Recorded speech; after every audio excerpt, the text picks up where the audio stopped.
again, Star Wars and Unboxing fans. Welcome to an outdoor edition of Darth Tuba Star Wars Unboxing Show. And I'm your host, Darth Tuba, working on a simple Lego piece featuring Mandalorians. That's right. Now, it's funny about this set. Again, I've really kind of given up on most Legos.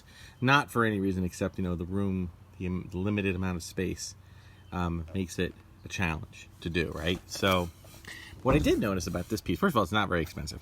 Second of all, I love the minifigures. To me, the minifigures are the best part of the Star Wars Lego crossover. And this one includes 4 separate different Mandalorian figures. So a great little army build. I believe this one is meant to be the actual Mandalorian from the TV show. However, these don't all follow exact, so it's kind of hard to say. I was looking around for any kind of directions or anything, and there really isn't anything clear. There's a little speeder bike type of deal, which is, he definitely used. So I'm assuming that's what they're going for, but it also could be just 4 random Mandalorians. But in any case, they're really cool looking, so I thought I would do a quick build. All right, so that's what we're going to do right now.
Okay, so yeah, this is definitely not from Mandalorian. I think they're just, I think that perhaps, I'm guessing that Lego was just trying to put out some Mandalorian-esque figures in, in time for the popularity of the Mandalorian on Disney Plus.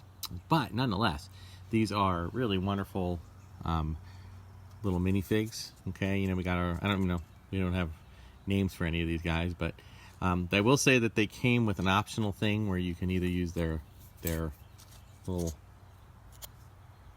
the little scope there, which I think is kind of more akin to the traditional thing. But if you want, if you can look, as is the case with our speeder bike rider, he actually has a little visor, which is fun. It looks a little goofy when it goes back like that. It looks like he's getting ready to weld, but it is kind of a cool look. So I know that they use the same piece on some of the clone troopers. But one thing I will say that I do on occasion, guys, when it comes to Legos, they always come with extra pieces. In the case, these little things here are launchers. They're like little projectile launchers. I actually load up 2 or 3 of them on here, mainly so I don't lose them. You know, it doesn't, and plus I kind of like the imperfection of it. I like that it doesn't look like exact, you know, so, but really a cool look. And then this is just like a little tiny mini bunker. Again, I don't, you know, the real selling point of this set is the minifigs. And I will say that you have the ability, if you are a collector, you're a young collector, you want to get started in collecting, I can tell you that you have the ability to collect minifigs, okay? And I'll show you, there's a lot of ways you can do that. One way you can do it is, ooh, we have a bee, and he's gone, okay. One way that you can do this is that if you look on eBay, a lot of people will be selling just the minifigs from big playsets. They will sell them for a significant amount of money, but far less than the whole Lego set. Okay, because some of these bigger sets do come with like sometimes as many as 15 or 20 figures, and sometimes they just come up. You know, you can buy them at the Lego store individually. They have them as keychains, as magnets, and some people like to just remove the keychain or magnet part of it and just sell the figure as a figure. You can also you'd be very surprised what you can find at like conventions, whether they be toy shows or Comic-Cons. Not that we'll be going to any of those anytime soon. But when, you know, things open up again and they start bringing those ideas back, you can go there, and there are a lot of people that do custom figures. They'll take minifigs and make them into custom characters, maybe specific clones from different video games or comic book series that they were never released through Lego officially.